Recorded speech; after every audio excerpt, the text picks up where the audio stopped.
In our last news update, we saw that when God the Son came to earth in human form 2,000 years ago, He came leading a heavenly army of angels. They were ready, with Jesus, their almighty captain, to do battle against Satan and his army of fallen angels or demons. Why did Jesus come in such a way? We find the answer in 1 John chapter 3, verse 8.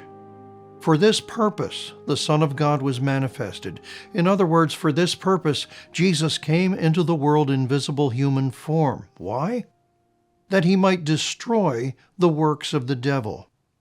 This is the authentic message of Christmas.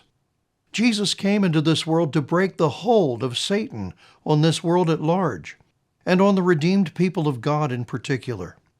Jesus came to free sinners from the bondage of the devil.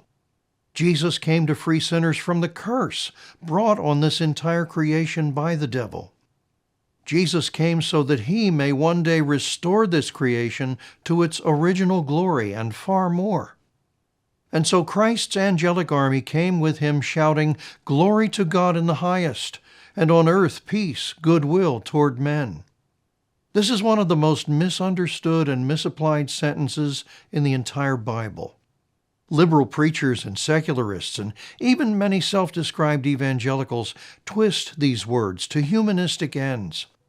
Often we hear men and women, especially in the governments of this world, use the last part of that sentence, peace on earth, goodwill toward men.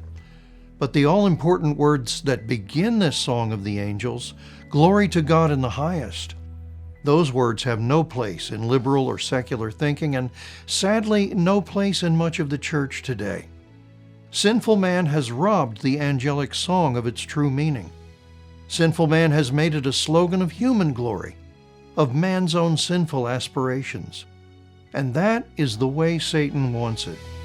Glory to God in the highest, and on earth peace, goodwill toward men. This was the last thing that Satan wanted proclaimed. Satan wants all the glory for himself. Satan does not want peace. Satan is the author of confusion and destruction. He does not want sinful man to experience the good favor of God and peace with God through the salvation that Christ has purchased. Psalm 24 asks the great question, "Who is the King of glory?" And the psalmist gives the answer, "The Lord strong and mighty, the Lord mighty in battle."